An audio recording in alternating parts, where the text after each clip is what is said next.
Hello दोस्तों, कैसे हैं आप सभी। स्वागत है आपका महावीर क्लासेस के इस खूबसूरत से प्लेटफॉर्म पर, जहां आज हम डिस्कशन करने जाएंगे rapid revision magnetic effect of electric current. बहुत ही शानदार चैप्टर है। क्लास अगर हम 10th की बात करें तो इस चैप्टर से लगभग 7-8 मार्क्स का आपका एग्जाम में वेटेज रहता है। बहुत आसान सा चैप्टर है। अगले 15-20 मिनट के अंदर हम इस पूरे चैप्टर को कंप्लीट एक एक चीज से रिवाइज करने जा रहे हैं, तो वीडियो के एंड तक बने रहें, आपको एक एक चीज क्लियर होगी। अगर इसके पहले आपने वन शॉट वीडियो नहीं देखा तो एक बार वन शॉट वीडियो देखें और फिर इस रैपिड रिवीजन को देखेंगे तो आपका फायदा डबल होगा। तो चलिए शुरू करते हैं। इसमें हम क्या क्या डिस्कशन करने जाएंगे वो ध्यान से समझ लीजिएगा। सबसे पहला जो टॉपिक है, सबसे पहले मैग्नेटिज्म इन नेचर। अगर हम बात करें तो moving charge means electric current observed in a solenoid और मोटर एक्सेट्रा। मैग्नेटाइजेशन किसमें होता है? Iron, nickel, cobalt alloy can be magnetize. Earth magnetism होता है caused by the motion of ions of charge in the earth core. तो these are the basically magnetism. और ये magnetic effect of electric current जो सबसे पहले दिया गया था वो दिया गया था ऑस्टीड के द्वारा। हेंस क्रिस्टियन ऑस्टीड ने 1820 में ये डिस्कवर किया था कि भाई अगर इलेक्ट्रिक करंट फ्लो कराते हैं तो मैग्नेटिक जो कंपास होगा वो क्या करेगा? डिफ्लेक्ट करेगा and prove the link between the electricity and magnetism. मतलब इन्होंने कहा कि अगर हम किसी वायर के अंदर करंट फ्लो कराते हैं, अगर किसी वायर के अंदर हम करंट फ्लो कराते हैं तो इसके अराउंड मैग्नेटिक फील्ड डेवलप होगी। मतलब अगर हम इसके पास एक मैग्नेटिक कंपास लेके आएंगे तो इस मैग्नेटिक कंपास में डिफ्लेक्शन होगा और इस इफेक्ट को बोला गया magnetic effect of electric current. मतलब इन्होंने इलेक्ट्रिसिटी और मैग्नेटिज्म के बीच में गजब रिलेशन यहां पे दिया हुआ था। ठीक है, ये है हेंस क्रिस्टियन ऑस्टेड। अगर हम आगे बात कर ले तो मैग्नेट क्या है? It is a substance that attract iron और आयरन लाइक सब्सटेंस। मतलब जो आयरन होता है, आयरन पीसेस होता है, आयरन पीसेस या आयरन के जैसे सब्सटेंस को अपनी तरफ अट्रैक्ट करता है, उसको हम मैग्नेट कहते हैं। अगर हम प्रॉपर्टीज की बात कर लें बार मैग्नेट की, तो a freely suspended bar magnet align in the earth north south direction में। अगर हम किसी एक बार मैग्नेट को फ्रीली सस्पेंड करें तो ये नॉर्थ साउथ डायरेक्शन में अपने आप को अलाइन कर लेगा। ठीक है ना। और अगर हम बात करें attractive and repulsive force like poles repel and opposite pole attract. मतलब मैग्नेट में दो पोल होते हैं, एक नॉर्थ होता है और एक साउथ होता है। नॉर्थ में रिपल्शन होगा, नॉर्थ साउथ में अट्रैक्शन होगा। मींस जो लाइक पोल होते हैं वो रिपेल करते हैं और अनलाइक पोल क्या करते हैं बेटा? अट्रैक्ट करते हैं। ठीक है ना। वहीं अगर हम बात करें डायपोल नेचर की तो always has two poles, north pole and south pole. और अगर हम मैग्नेट को कितना भी कट कर दें तो हमेशा आपके नॉर्थ और साउथ रहेंगे। ठीक है। Creates a magnetic field around where is its effect can be felt. मतलब ये एक मैग्नेट है तो इसके चारों तरफ क्या होगा? एक फील्ड होगी, जहां पे अगर हम कोई आयरन या आयरन जैसा सब्सटेंस लेके आएंगे तो वो उसको अट्रैक्ट करेगा। ठीक है ना। ध्यान रखना। It remains it a magnetic properties over time. बहुत लंबे समय तक अपनी मैग्नेटिक प्रॉपर्टीज को रिटेन करती हैं। इसमें अगर कुछ टाइप्स मैग्नेट्स की बात करें तो this is horse shoe magnet and this is bar magnet. ध्यान रखिएगा। आगे बढ़ जाते हैं। Magnetic field. मैग्नेटिक फील्ड क्या है? तो अगर हम बात करें मैग्नेटिक फील्ड की तो जैसे यहां पे एक बार मैग्नेट है, this is north, this is south, तो इसके अराउंड एक ऐसा रीजन अगर जहां पे हम कोई एक आयरन लाइक सब्सटेंस लेके आते हैं तो ये इसको या तो अट्रैक्ट करेगा या फिर रिपेल करेगा। उस फील्ड को, उस रीजन को हम क्या कहते हैं बेटा? मैग्नेटिक फील्ड कहते हैं। तो the area around the magnet in which effect of magnetism can be felt. The effect of magnetism can be felt. Magnetic field line. Magnetic field lines क्या है? Are the imaginary line that show the strength and direction of the magnetic field. ध्यान रखना, magnetic field lines क्या है? एक imaginary line है जो ये शो करती है कि स्ट्रेंथ और डायरेक्शन कहां होगी मैग्नेटिक फील्ड की। ध्यान रखना है बेटा। ठीक है ना। एग्जाम में 100% मैग्नेटिक फील्ड लाइंस की प्रॉपर्टी आने वाली है। इस टॉपिक को बहुत ध्यान से समझ लीजिएगा। 100% ये एग्जाम में पूछा जाने वाला है। तो अगर हम बात करें magnetic field lines start at north pole and end at south pole. Magnetic field lines हमेशा नॉर्थ से शुरू होंगी, साउथ पे एंड होंगी, नॉर्थ से शुरू होंगी, साउथ पे एंड होंगी। अगर हम दूसरी प्रॉपर्टी की बात करें, closer lines means stronger magnetic field, मतलब जहां पे मैग्नेटिक फील्ड लाइंस ज्यादा पास पास होंगे, जहां पे मैग्नेटिक फील्ड लाइंस ज्यादा पास पास होंगी मतलब वहां पे स्ट्रॉन्ग मैग्नेटिक फील्ड है, और जहां पे ये दूर दूर होंगी वहां मैग्नेटिक फील्ड कम होगी, वीक फील्ड होगी। They are forms closed in continuous curve, ये हमेशा ये क्लोज्ड कर्व बनाती है। क्यों बनाती है? क्योंकि नॉर्थ से शुरू होती, साउथ पे टर्मिनेट होती हैं, और मैग्नेट के अंदर साउथ से नॉर्थ होती है, मतलब ये कंटिन्यूअस क्लोज कर्व बनाती है बेटा, है ना। And they show the direction of the magnetic force, ये हमेशा डायरेक्शन ऑफ मैग्नेटिक फोर्स को शो करते हैं, ठीक है ना। ये हो गई यहाँ पे प्रॉपर्टीज। कई बार आएगा एग्जाम में, draw the magnetic field lines around the bar magnet, तो इसको बढ़िया तरीके से ड्रॉ कर लेना, एग्जाम्स में 100% पूछा जा सकता है, ठीक है ना। आगे बढ़ते हैं, Maxwell right hand thumb rule. Right hand thumb rule, right hand thumb rule कहता है कि अगर हम किसी भी वायर को अपने राइट हैंड से इस तरीके से होल्ड करें तो ये जो थंब है, ये थंब जो है ये करंट की डायरेक्शन को शो करेगा, और जो फिंगर है वो मैग्नेटिक फील्ड की लाइन को रिप्रेजेंट करेगा। थंब किसको रिप्रेजेंट करेगा? मैग्नेटिक फील्ड को, सॉरी करंट को, और ये जो रेब्ड फिंगर है ये मैग्नेटिक फील्ड की डायरेक्शन को शो करेगा, ठीक है ना। तो ध्यान रखना, the rules state that a straight conductor carrying current held in the right hand is such that the thumb is pointing in the direction of the current, and then the direction in which your fingers encircle the wires gives the direction of the magnetic field line force around the wire। बिल्कुल simple सी कहानी समझ में आ गई होगी। ये हमारा एक wire है, इसको हमने होल्ड करके रखा है, तो ये जो है ये करंट की डायरेक्शन है, तो इसके अराउंड मैग्नेटिक फील्ड रेब्ड फिंगर की डायरेक्शन में होगी, ध्यान रखना है। थंब अपवर्ड है ना, कर्व्ड फिंगर जो होगी मैग्नेटिक फील्ड लाइंस, और फील्ड डायरेक्शन जो होगी वो एंटी क्लॉकवाइज होगी। थंब डाउनवर्ड होगा तो फिंगर्स जो होंगी वो करंट जो इस तरफ होगा, और ये जो होगा वो क्लॉकवाइज डायरेक्शन में होगी, फील्ड की डायरेक्शन, ठीक है ना बेटा, ध्यान रखना है, very very very important. Magnetic field answer due to straight conductor. Straight conductor के अराउंड अगर हम मैग्नेटिक फील्ड की बात करें तो ये कुछ इस तरीके से ड्रॉ करी जाती हैं। ये यहाँ पे करंट की डायरेक्शन है, तो मैग्नेटिक फील्ड लाइंस यहाँ पे होगा। अब यहाँ दो चीजें ध्यान रखना है, अगर मैग्नेटिक फील्ड किसी भी प्लेन के इनटू है तो क्रॉस लगेगा, अगर आउट है तो यहाँ पे डॉट लगेगा। तो यहाँ पे मैग्नेटिक फील्ड लाइंस कैसी जा रही हैं? इनटू जा रही हैं, इनटू द प्लेन, इस तरफ इनटू द प्लेन, यहाँ पे आउट टू द प्लेन। ये आपको जरूर ध्यान रखना है, इनटू द प्लेन और आउट टू द प्लेन, ये दोनों ही बातें बहुत इंपॉर्टेंट है जो आपको ध्यान रखना है, ठीक है ना। ये आप देख रहे हैं, ठीक है। अब आगे देख लेते हैं, magnetic field lines due to a current carrying loop. अगर हम उसी वायर को एक लूप फॉर्म कर दें, एक लूप बना दें, एक सर्कुलर लूप बना दें, तो कुछ मैग्नेटिक फील्ड लाइंस इस तरीके से फॉर्म हो जाएंगे, कुछ इस तरीके से फॉर्म हो जाएंगे।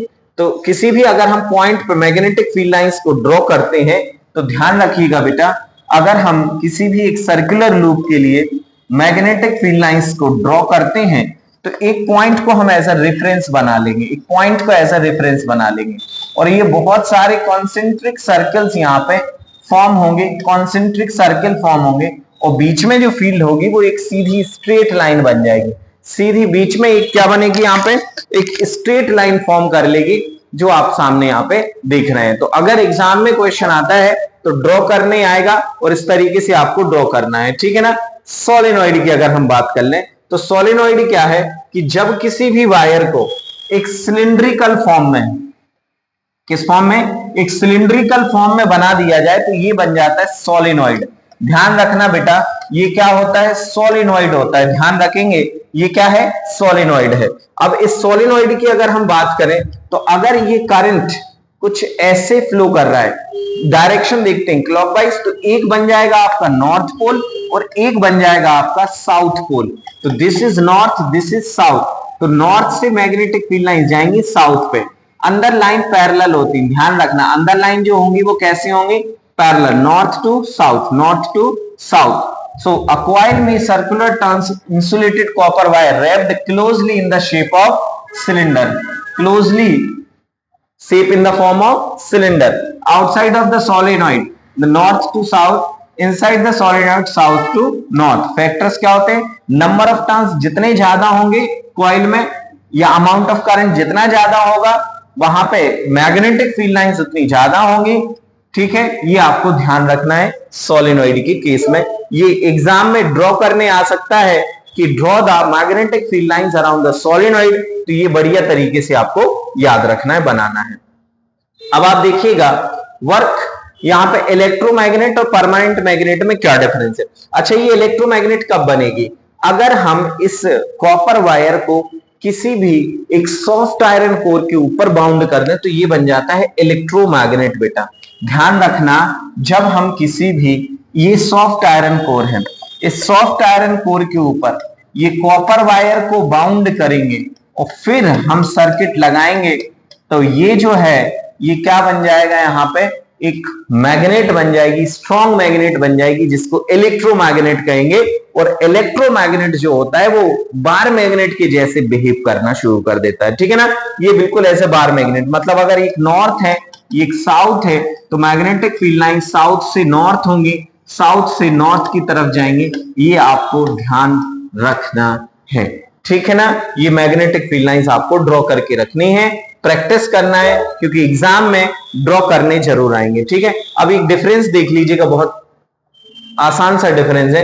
इलेक्ट्रोमैग्नेट क्या है? Work only when the current flow, मतलब इलेक्ट्रोमैग्नेट में जब करंट फ्लो होगा तभी ये वर्क करेगा, जबकि ये हमेशा वर्क करेगा, ऑलवेज मैग्नेटाइज होगा। ठीक है ना, अगर हम बात करें strength change when the current change, मतलब अगर हम करंट में चेंज करेंगे तो इलेक्ट्रोमैग्नेट में चेंज हो जाएगा उसकी स्ट्रेंथ में, और strength depends on the material.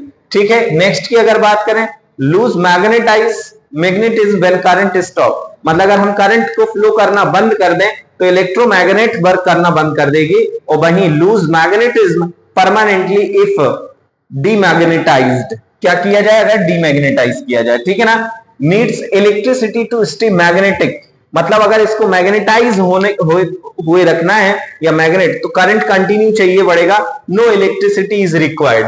वहीं अगर हम बात करें made of soft iron material, ये अगर बात करें तो मेड ऑफ हार्ड मटेरियल, और अगर लास्ट की बात करें तो pole can be switch with the current, मतलब अगर हम करंट की डायरेक्शन को चेंज करेंगे तो पोल चेंज हो जाएंगे, और यहां पे पोल्स जो होंगे वो हमेशा सेम होंगे बेटा, है ना।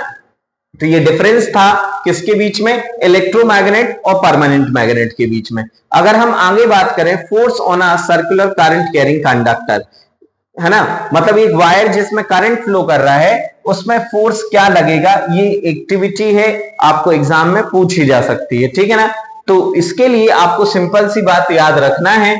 तो किसने दिया था ये? हेनरी मैरी एम्पियर ने। Magnet exert equal in opposite force, force on a current carrying conductor in a magnetic field, maximum displacement current is right angle, और रिवर्सिंग द करंट फोर्स की डायरेक्शन रिवर्स हो जाएगी।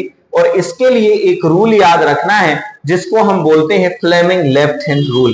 ध्यान रखना, Fleming left hand rule. अच्छा, ये Fleming left hand rule क्या कहता है बेटा? ध्यान रखना, if we stretch our left hand that middle finger, forefinger and thumb, then they are mutually perpendicular to each other, then the forefinger shows the direction of magnetic field, this middle finger shows the direction of current, then thumb shows the direction of force। तो for example ये हमारे पास क्या है? एक wire है, जो ये magnetic field है, करंट की डायरेक्शन इस तरफ है, तो ये जो वायर होगा ये ऊपर की तरफ डिस्प्लेसमेंट होगा। इस तरीके से हम फ्लेमिंग लेफ्ट हैंड रूल को समझ सकते हैं। ठीक है, तो अब क्या क्या चीजें इसको याद रखना है? When a current carrying conductor is placed in an external field, the conductor experiences a force which is mutually perpendicular both magnetic field and the direction of the current flow। ठीक है, अब इसको याद रख लो आप। तो stretch the thumb, forefinger and the middle finger of your left hand perpendicular to each other, then forefinger shows the magnetic field direction, middle finger shows the direction of current and thumb shows the direction of force। बढ़िया तरीके से याद रख लो। अब अगर हम बात करें डोमेस्टिक सर्किट की, तो डोमेस्टिक सर्किट में जो इंडिया के अंदर बात करें तो पोटेंशियल होता है 220 वोल्ट, अगर इंडिया में बात करें तो पोटेंशियल होता है 220 वोल्ट, और जो फ्रीक्वेंसी होती है इंडिया में करंट में वो होती 50 हर्ट्ज, ध्यान रखना। और जो करंट घरों में करंट जो आता है वो ऑल्टरनेटिंग करंट होता है, एसी करंट होता है, और डायरेक्ट करंट की जो फ्रीक्वेंसी होती है वो 0 हर्ट्ज होती है, ध्यान रखना। डायरेक्ट करंट की जो फ्रीक्वेंसी होती है वो 0 हर्ट्ज होती है, नो फ्रीक्वेंसी, ठीक है ना, ध्यान रखेंगे। Alternating current can travel safely as a long distance, जो एसी करंट होता है वो लॉन्ग डिस्टेंस तक हम भेज सकते हैं, जबकि डीसी करंट जो होता है वो बहुत लेस डिस्टेंस में हम भेजते हैं, क्योंकि अगर लॉन्ग डिस्टेंस में भेजेंगे तो ये बहुत ज्यादा लॉस होगा, ठीक है ना। फ्रीक्वेंसी 50 से 60 हर्ट्ज है ना, depends on the country. DC has 0 current direction reverse periodically, AC की जो डायरेक्शन होती है मतलब अल्टरनेटिंग करंट होता है उसकी डायरेक्शन चेंज होती रहती है, जबकि इसमें एक ही डायरेक्शन में फ्लो करता है। चीपर देन डीसी जनरेशन, मतलब एसी को जनरेट करना आसान है, चीप है, सस्ता है, जबकि ये क्या है, एक्सपेंसिव है, तो इसको याद रखिएगा बेटा। और वहीं अगर हम बात करें डोमेस्टिक सर्किट की, आपके घरों में जो सर्किट होता है वो कुछ इस तरीके से होता है, जिसमें जो रेड वायर होता है उसको लाइट वायर कहते हैं, और जहीं अगर बात करें न्यूट्रल वायर जो होता है वो ब्लैक होता है, और अर्थड वायर जो होता है वो ग्रीन होता है। मतलब अगर हम बात करें तो हमारे घरों में 3 तरीके के वायर लगे होंगे, एक अर्थड वायर, एक लाइट वायर और एक न्यूट्रल वायर। अर्थड वायर का काम होता है एक्स्ट्रा जो चार्जेस होते हैं उनको अर्थ में भेजना, मतलब हमें डेंजर से बचाने के लिए। वहीं जो लाइव वायर होता है वो इलेक्ट्रिसिटी बोर्ड से हमें डायरेक्ट मिलता है, फिर हम इलेक्ट्रिसिटी मीटर में लगाते हैं, और इलेक्ट्रिसिटी मीटर के बाद होता है डिस्ट्रीब्यूशन बॉक्स, जिसको हम एमसीबी बॉक्स कहते हैं, और ये क्या करता है, डिस्ट्रीब्यूट करता है हमारे प्लग्स को, ठीक है ना, ध्यान रखना। ये हाई पावर के लिए यूज करते हैं 15 एम्पियर, जैसे गीजर, फ्रिज, एसी, और वहीं अगर नॉर्मल सॉकेट्स अगर चाहिए तो वो 5 एम्पियर होते हैं, जिसमें टीवी, बल्ब, फैन एक्सेट्रा ये लगाए जाते हैं। तो आप देख सकते हैं इस तरीके से ये डोमेस्टिक सर्किट होता है ना, ध्यान रखेंगे। अब कुछ बहुत शॉर्ट इंपॉर्टेंट पॉइंट याद रख लो, ये एग्जाम में डायरेक्ट पूछे जाते हैं। डिफाइन द फॉलोइंग, जिसमें short circuit occurs when a live wire and the neutral wires come into the direct contact, जब लाइव वायर और आपका न्यूट्रल वायर कंबाइन होते हैं तो वहां पे क्या होता है, एक शॉर्ट सर्किटिंग होती है, जिसमें large amount of current flow करता है इन द सर्किट, ठीक है, and damage of the insulation, power lines etcetera, और हमारे जो इंसुलेशन वगैरह होते हैं उनको डैमेज कर देता है। अब वहीं अगर हम बात करें ओवरलोडिंग क्या है, the total current drawn from the wire of appliances connected to exceeds the safety limits that wire got overheated, मतलब जब हमें जितना अमाउंट, मतलब अगर हम किसी भी एक सर्किट के अंदर या एक बोर्ड के अंदर जितना हमें करंट लेना चाहिए उससे ज्यादा ही हमने, उसकी लिमिट से ज्यादा हमने करंट अगर वहां से ले लिया तो उसको ओवरलोडिंग जनरली कह देते हैं। और ओवरलोडिंग से बचाने के लिए यूज होता है electric fuse. It is a low melting point copper wire and other metal wire that breaks due to the heat caused by the over voltage or high load to avoid the short circuiting or failure to the device, मतलब हमारी device को बचाने, protect करने के लिए हम एक device use करते हैं जिसको हम बोलते हैं इलेक्ट्रिक फ्यूज। तो ये कुछ छोटी छोटी सी चीजें थी जिनको याद रखना है। अब ये इसका आंसर आपको कमेंट बॉक्स में बताना है कि इसका आंसर क्या होगा, जल्दी से आंसर करिएगा और ये दूसरा आंसर आपको देना है, ठीक है ना। तो बढ़िया तरीके से अच्छे से इसको एक बार रीड कर लीजिएगा, सारी चीजें अच्छे से ड्रॉ करके देख लीजिएगा, क्योंकि एग्जाम में डायग्राम जरूर पूछे जाते हैं। थैंक यू, मिलते हैं नेक्स्ट वीडियो में।